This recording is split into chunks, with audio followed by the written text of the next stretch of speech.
You are listening to Armchair Healthcare, a podcast on pills, placebos, and policy.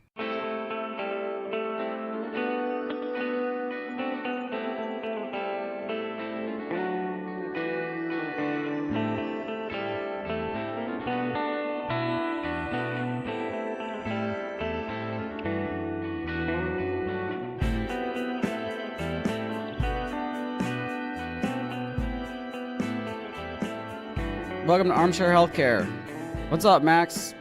So there's actually quite a lot this week. Maybe we should talk about the good news first for a change. There's good news this week. That's great. Yeah, people are usually saying that we're just too cynical. So let's start with the good news. Okay, so Amgen had some really nice multiple myeloma data. Well, they presented it last weekend. Okay.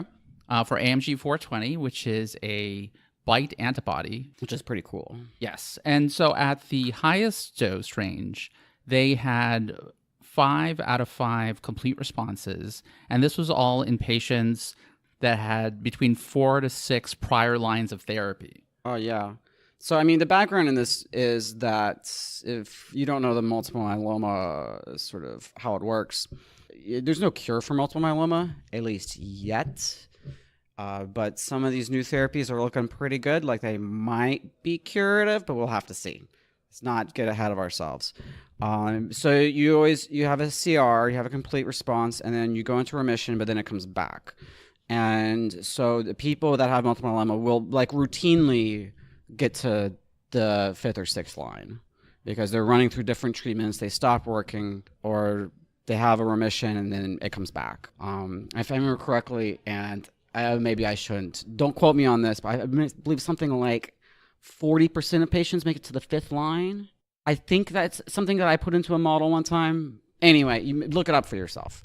And yeah, maybe if this BiTE or CAR T actually can cure people, that'd be great.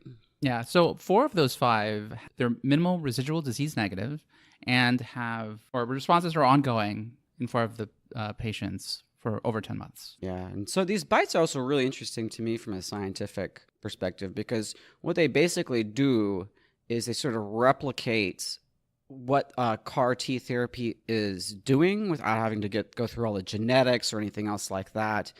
They basically pull together the T cell receptor, then have the other epitope on the BiTE is the thing that you want to target. So it basically magically reconstitutes what you want a CAR T to do with just injecting something into somebody.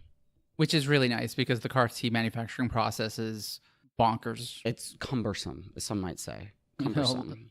Cumbersome if you're English and prone to understatement, even for a Brit. Yeah, so we always had a pretty vibrant, ongoing internal debate about what the COGS are for CAR T. It'll be much lower for this thing. It would be much lower for this thing because they can just churn this out. So, I mean, really, it could be a CAR T killer, at least in this area. Because why would insurers pay for CAR T if they can get better responses with this? Or CAR T will just be for really the last of the last. It might be the last of the last line. It might be 7th line, which you do get diminishing returns as you get farther and farther along, and you do die from the disease and other things too. Also, CAR T does kind of require some minimal immune system still functioning, and after that many lines of therapy, you might just be done. Mm-hmm. The whole theory is that CAR T should be given earlier, not later. So pushing it out further, I don't know, but it'll probably still work in some patients. Yeah, likely. And but I'm just these are really exciting results, and I'm excited to see them. Yeah, it's really nice. It makes it feel worth it, Max, to be in healthcare when you see something like this and you can finally feel positive about stuff because you know what? They're not trying to screw anyone. They're just trying to cure a disease that's uncurable. Yes, I like seeing serious companies doing serious research. It's really nice. And that's probably a good segue. Gilead, which is partnered with Galapagos, had some really nice data in rheumatoid arthritis. Yeah. So it looks like, and a little bit of background here. So this is drug Filgo, and for the short name, developed over at Galapagos. It's a JAK inhibitor, right? And there's a fair number of these JAKs out there that have been in development, and there's currently 2 for RA on the market. Are they JAK1s? Or are they JAK1 or 2s? Yeah, so the Pfizer one, Xeljanz, also Tofa, aka Tofa, is a JAK1, 2, and 3 inhibitor. The Lilly one, which is a 1 and 3, and UPA and Filgo from AbbVie and Gilead, respectively, are JAK1s. Now, let me just put this in a bit of perspective, which is that I've actually seen data from like a poster or something that all these guys are different, and you can't really, they seem to be hitting other stuff. Like even though UPA and Filgo are quote-unquote JAK1s, they don't have quite the same profile. They seem to have different effects. So, this is all a bit of just sort of posturing, I think. They're hitting other stuff or some of these other JAKs and some combination of things. These JAKs in general are important for signaling between immune cells. They're involved in like your cytokine signaling system and your interferon system. So, and interleukins, that sort of thing. So they basically shut down communication between immune cells. And the precise different cytokines that get changed by each individual one are all different. So we wouldn't necessarily expect, say, Filgo and UPA to have the same effects in people. The recent results they look good, right? So we're seeing pretty good ACR 20s and above, ACR 50s and 75s from Filgo.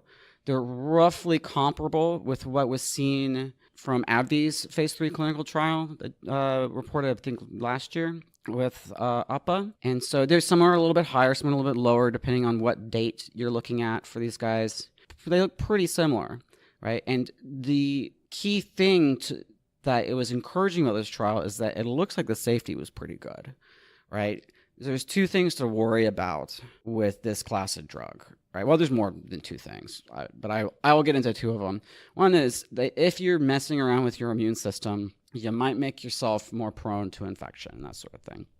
And what this class of immune modulators seems to encourage is shingles, and that sucks.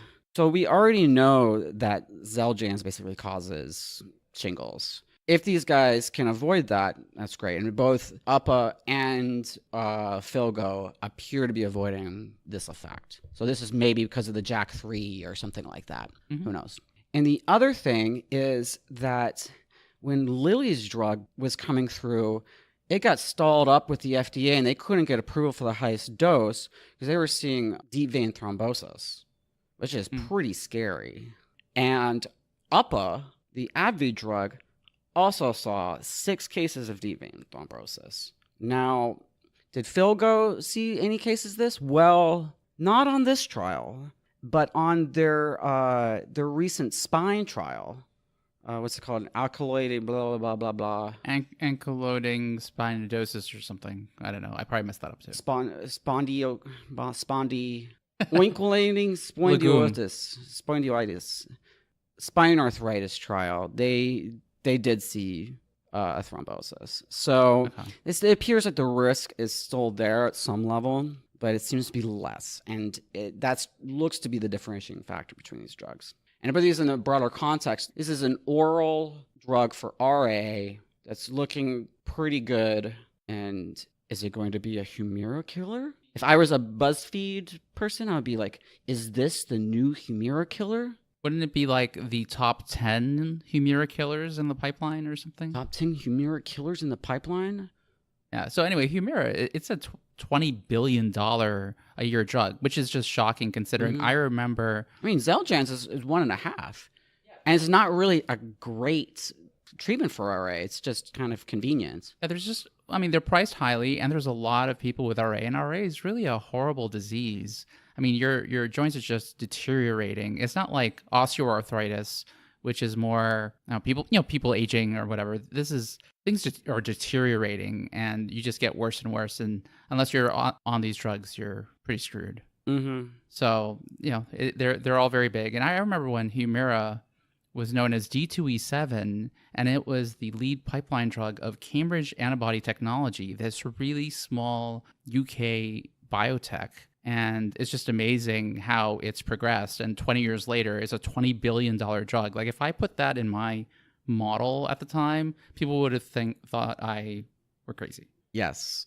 And I hope those guys made some money. I hope there's some professor out there at Cambridge that owns like 0.25% of Humira. And it's just It's like a 1% royalty. Yes, exactly. I really hope that guy exists. Yeah. I'm going to meet him and marry him, I think. Okay. Your wife might have a problem with that. Or Oh, maybe no, she won't. I don't think so. All right, what else we got, Max? Well, so some other big news, I think came out last Friday, was Phil Frost was charged by the SEC with some stock pump and dump schemes. And just so you know, for those of you who don't know, Phil Frost was CEO of IVAX, which got bought by Teva. Eventually, he became chair of Teva. So if you actually look at his resume, he's like this amazing entrepreneur.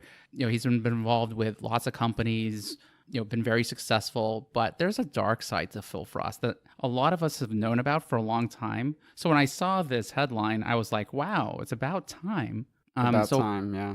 Yeah, I mean, he basically would take advantage of these small companies. One of the companies in the SEC complaint was Biozone Laboratories, and I remember I was talking to those guys around the time that he got involved with them, and they were telling me how Phil Frost and his folks they're saying they can reverse merge us into the shell, and we'll become a public company, and we'll make millions of dollars in 6 months. I mean, these guys just had complete dollar signs in their eyes. Yeah. And to be real clear, just to clarify, you're speculating that Biozone is company A in the complaint, right? I'm not speculating, it is. Oh, you're certain of it? 100%. Okay. Yeah, I know other people have mentioned that. Okay. So it's known because they mentioned who was CEO over a certain period, and it's public record. All right. So yeah, so it was just amazing. I even pointed out to these guys like, hey, look at what he's done to other companies who've been in your position. He's basically screwed them, and 6 months later, the management was out of jobs. Mm-hmm. And they just were like, but Phil Frost is a billionaire. Why would he do that to us? Because how do you think he became a billionaire? Well, no, he became a billionaire because he sold IVAX to Teva. Oh, yeah, true. But how did he make more billions? So anyway, as a result of all this, OPKO Health, which is his main biotech company right now, is halted and has been halted since last Friday. Mm-hmm. In the U.S. at least. In Israel, they unhalted it for a few minutes today, and it went down 35% immediately, and also took down the whole index, which was pretty funny. Yeah, that's funny. They probably should have waited till Yom Kippur, like at least let him atone and then unhalt him. So anyway, I was happy to see that because I've been down a bit on the SEC not. Yes, I know. People. I think they listen to the podcast, Max. I think they do, and because they're like, you know what, we really should go after someone besides insider traders. Should go after some of these crooked companies. Yeah, because these are easy to prove. I mean, they had all these emails from these people, like coordinating these pump and dump schemes, and there's an investigative reporter. She's behind Buell Reports, so she's doing this whole thing on how Laidlaw. This investment bank was involved on the dump portion of this, so that's all been very interesting. So I would check out her stuff. Yeah, I mean, it's just I remember this Barry Honig guy. He came up on my radar because I was looking at not because I was interested in this company, mind you, that would be embarrassing.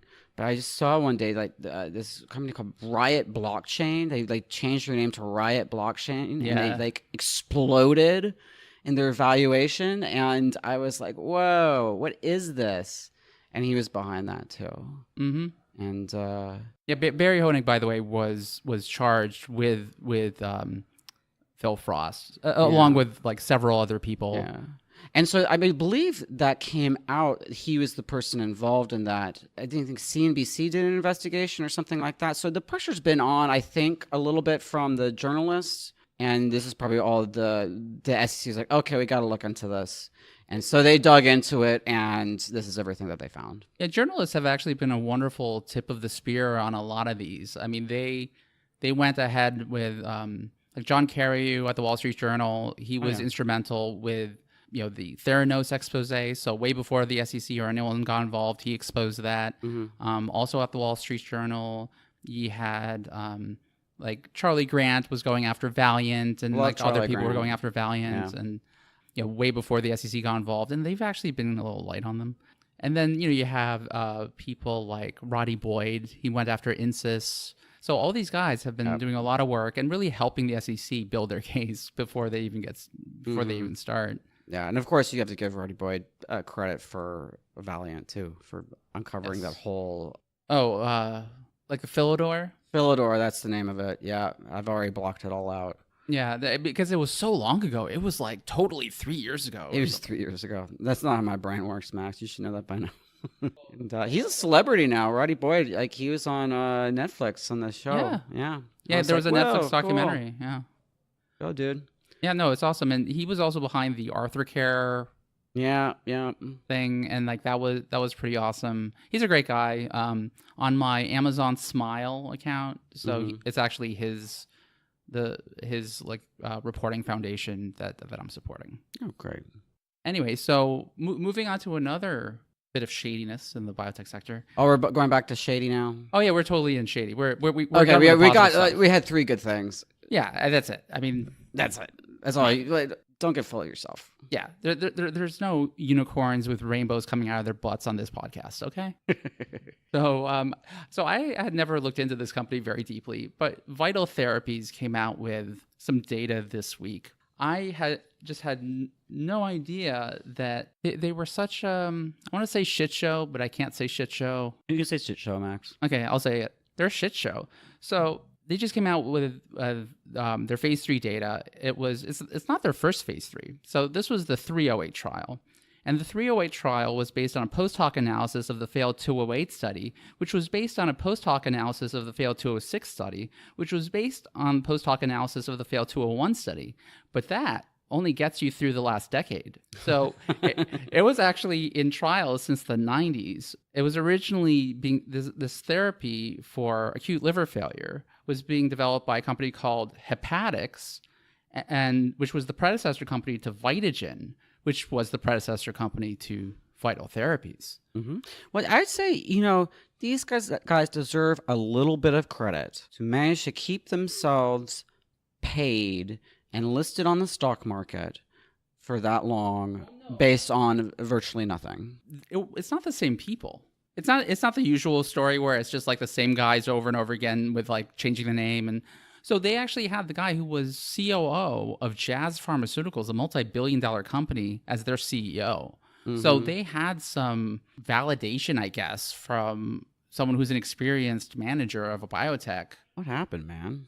No, because like you look at the data from their previous study, which was the 208 study, and so they had a survival endpoint, and the p-value was 0.904, and the hazard ratio was 1.027, which basically means they're just completely overlapping. I know. That's like, it's a statistical anomaly that they overlap that good. You know what I mean? We're getting to the point where we're proving that they are the exact same thing, which is not rejecting the null hypothesis. It's accepting the hypothesis.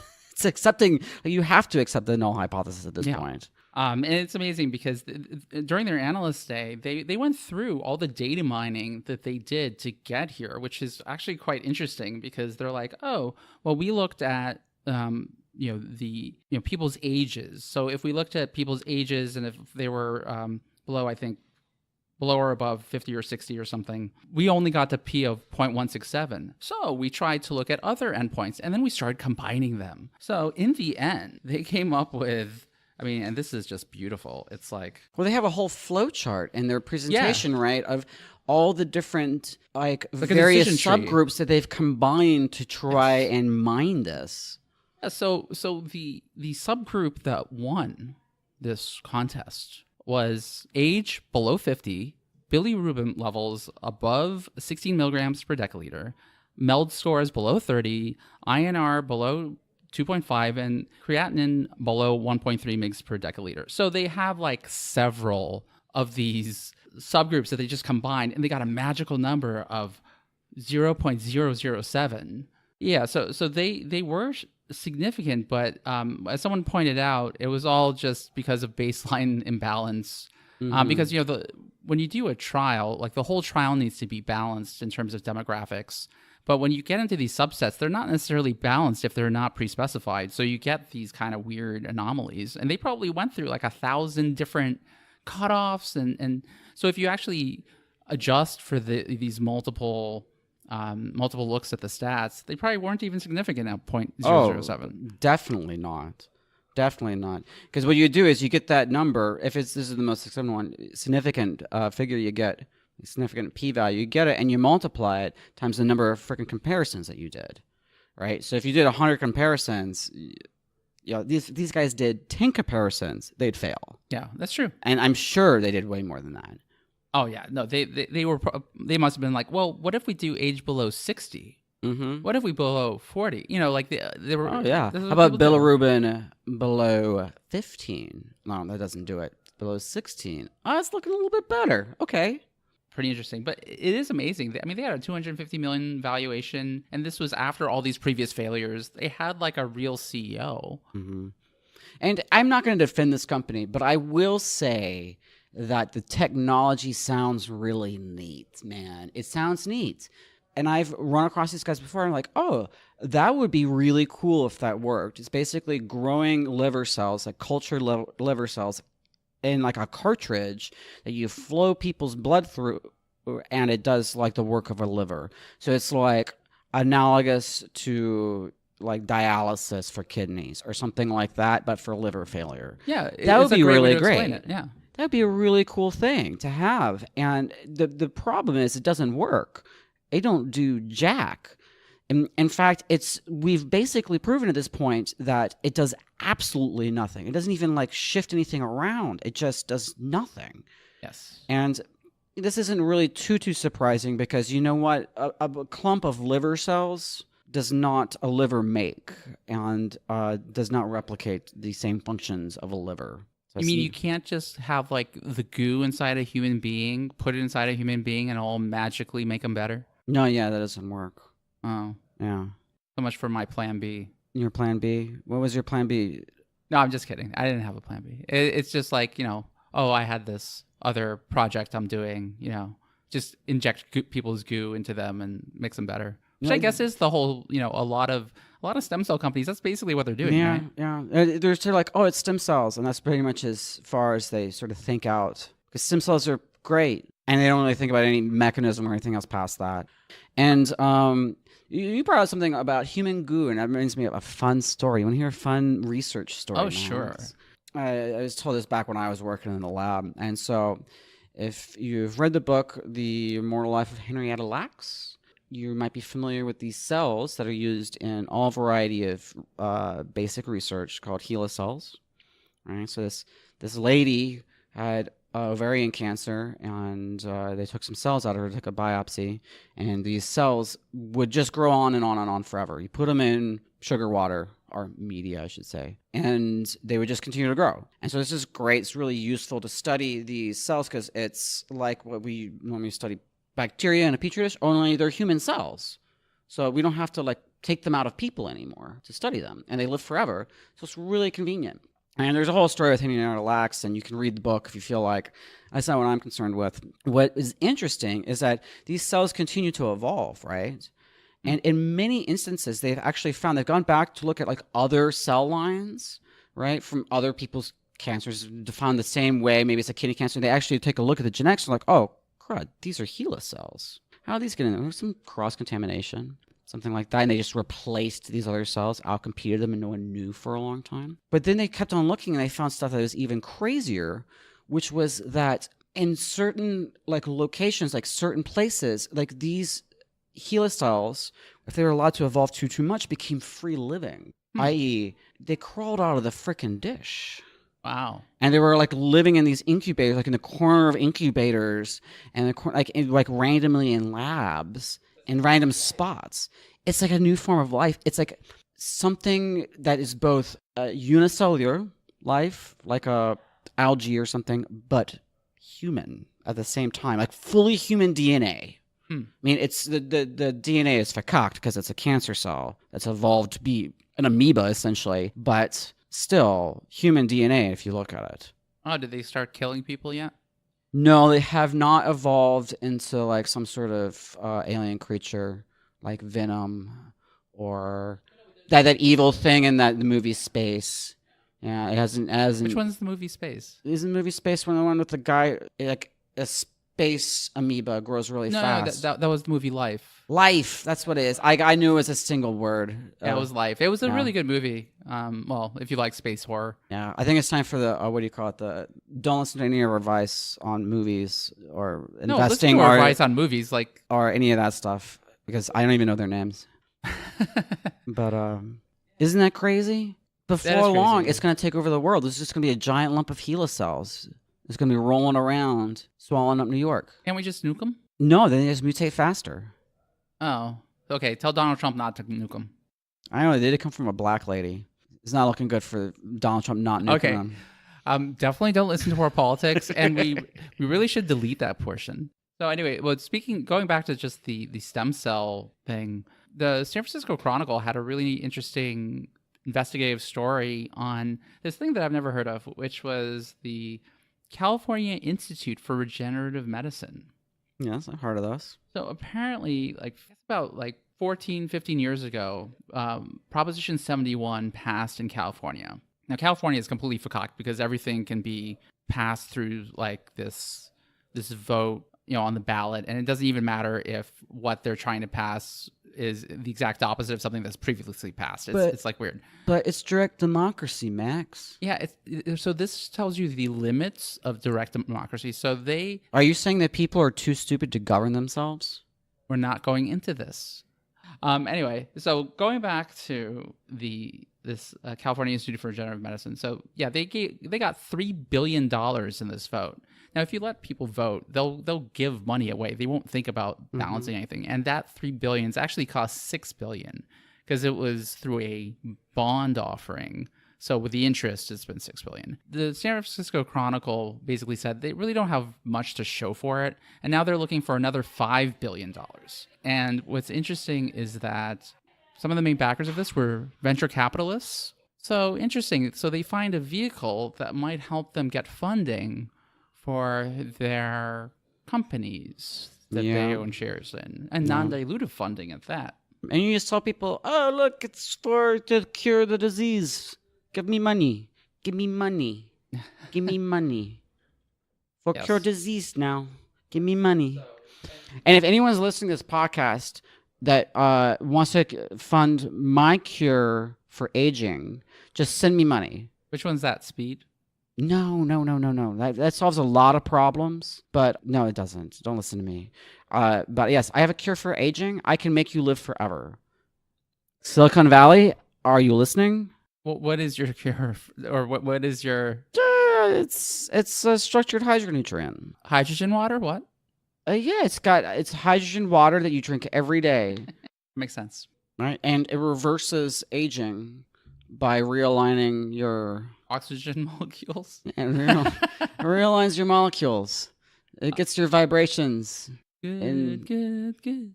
No, you're not allowed to ever sing on the podcast, Max. Okay, sorry. Yes. I think I did it before. Yes, you did, and I didn't say anything, but now I am. Okay. I listened to it afterwards.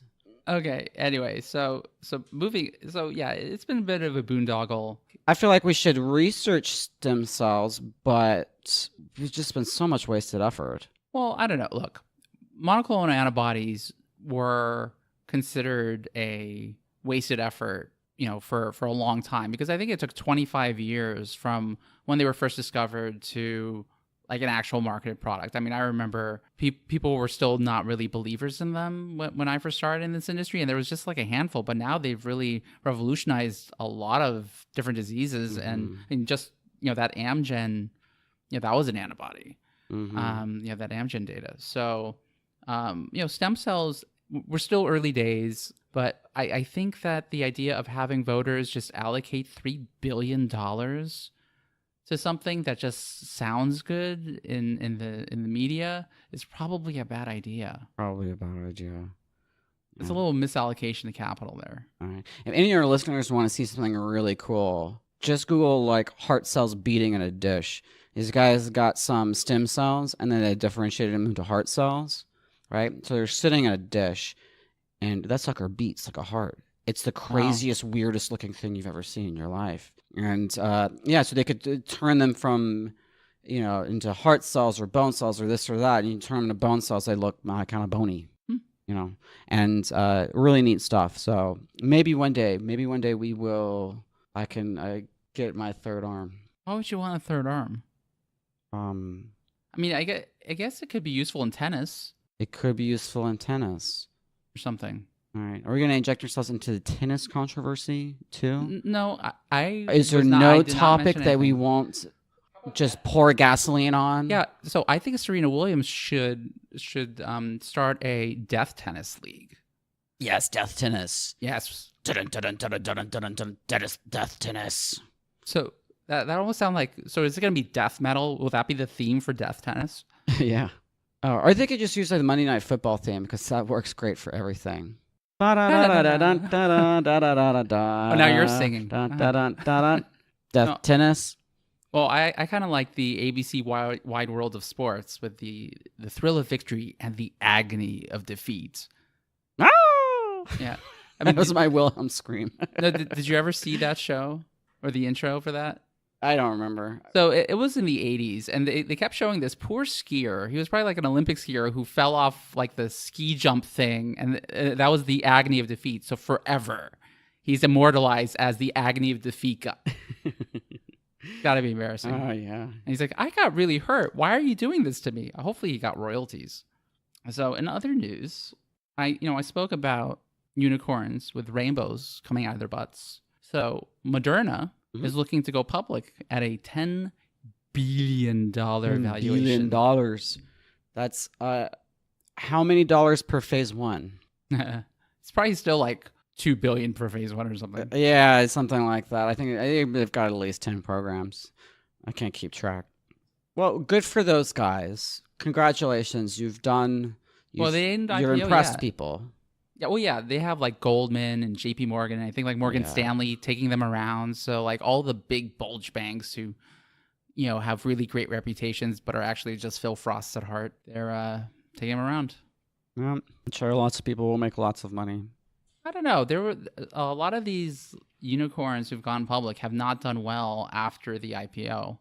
I mean, first of all, you have the fact that they're coming in at really high valuations, so there's not much upside, and then also, all of the VCs are unlocked after about 6 months, and everyone knows that. And a lot of them have a policy of just selling. So, there's going to be so much more supply of stock coming soon. Mm-hmm. Unless something has like phase 2 or 3 data coming soon and it looks good, like there's not much reason to buy these early stage unicorns trading at $2, $5, $10 billion. Yeah, I agree. Yes, it's like the mother of all hype lines. The mother of all hype plants. I love it. So, and then also, Foamix came up with their acne data, which it was positive. Unfortunately, they hit statistical significance. Good for them. Yeah, but the stock was only up like 3% that day because there's a few ways to hit statistical significance. One is to have an effective drug that works, and then if you have only a mildly effective drug, just overpower the trial like crazy and you'll hit your p-value. Like the clinical significance might still be small, but you'll hit your p-value. Mm-hmm. So in this case, these guys in the drug arm, they reduced the number of inflammatory lesions by 55%. In the vehicle arm, it was 43.5%. By inflammatory lesions, you mean acne? Zits? Yeah. Yes, the number is zits. Yes. So you basically get 80% of the way there with vehicle, which is probably just the foam versus any, the active ingredient in the foam. And what is the active ingredient in the foam? It's was a minocycline.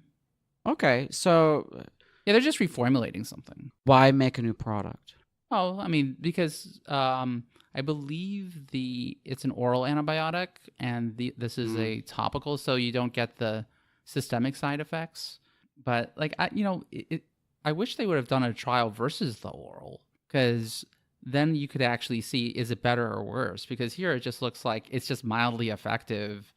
And I mean, just to give you a sense, in terms of this inflammatory lesion count, so there were about 17 fewer zits in the treatment arm and 13 and a half fewer zits on average in the vehicle arm. So you're basically getting like 3.5, you're saving 3.5 zits when your baseline is like 30. Yeah. All these endpoints that depend on a person's how they take care of themselves, they're always just so bad, right? So I mean, if these people are like, okay, I'm going to get on this clinical trial, you know what they also tend to do then? Start washing their face. And I'm not being casual about this. This is actually probably what happens. They start taking better care of these their inflammatory lesions, and they see an effect. I mean, I think it's a big thing that comes up in a lot of other trials. Like you see these 6-minute walk test trials for all sorts of things. And people end up always doing like a lot better than their baseline, no matter what the hell you do. You don't even have to give them a placebo. They're just because they start taking care of themselves. Because if you're motivated enough to get on a clinical trial, at that point, you're probably motivated enough to start doing whatever else it is to take care of the condition, like exercise or, wash your face or use benzoyl peroxide or go seek psychiatric treatment or any of these things. Or right? Wash your pillows or whatever acne sufferers do. Yes, that's what I heard is a really good treatment for acne is just to wash your pillowcases because that's where the bacteria live. And you're constantly reinfecting yourself. Yeah, so, I mean, so they had a phase 3 before, and they had about 450 patients in that phase 3, and they got to a p-value of 0.0423, so like borderline. Okay.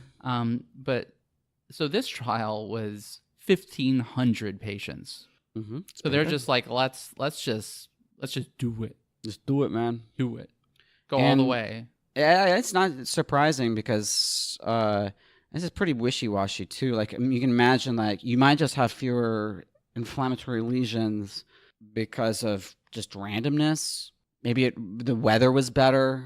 You know what I mean? Over that period, you weren't as sweaty, and so you gotta wash all those sorts of effects out.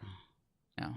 And in this case, it's a great example of how difficult biotech investing actually is because, I mean, let's say you're like, oh, well, they hit, this previous study, which was much smaller, so they're definitely going to hit the study. Mm-hmm. So, like, you buy some stock. But then people see that, oh, it didn't really help that much in terms of clinical relevance, so they're only up 3%. And then that night, they announce a secondary, which dilutes you by 30%. Oh, and Foamix did in this case? Yes. That night, they announced a secondary worth 30% of their market cap.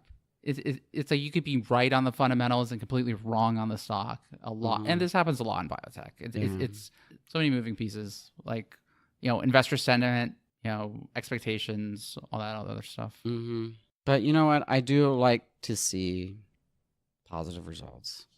People that aren't scamming and overpowering your trial.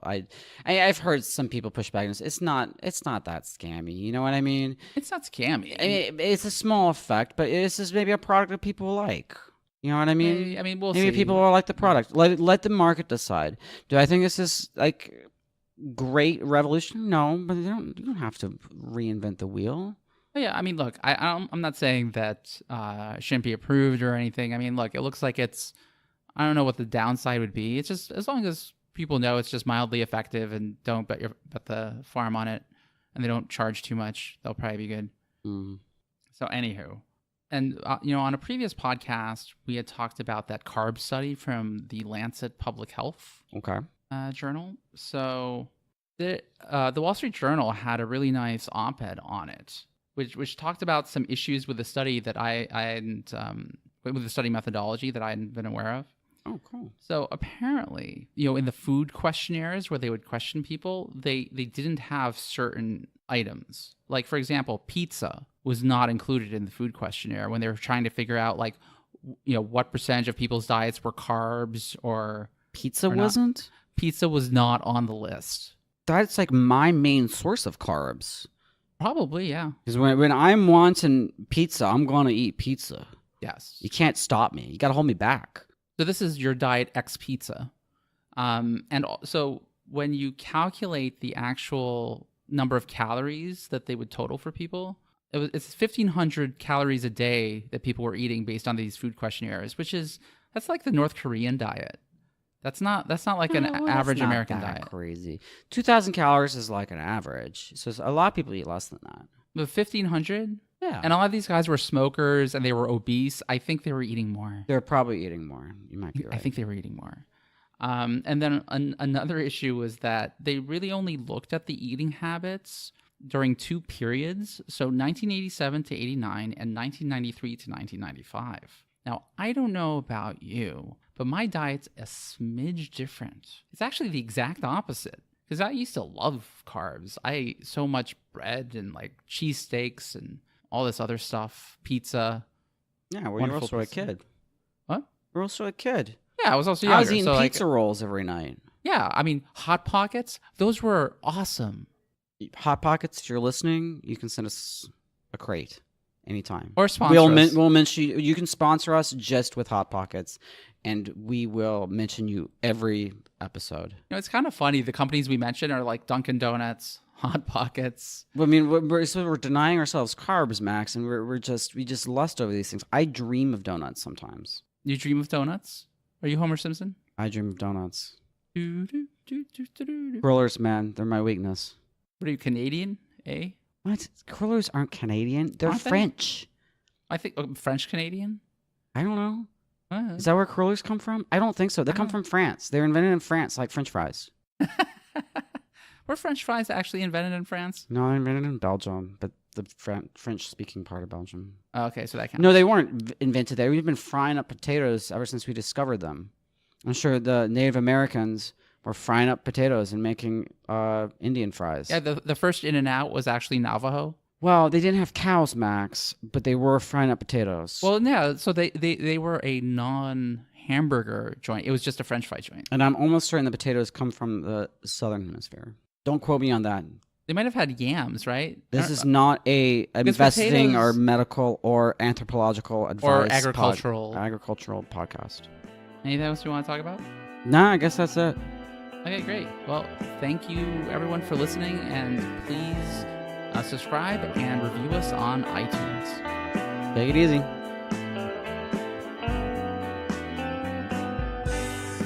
Our theme music is by Hazar.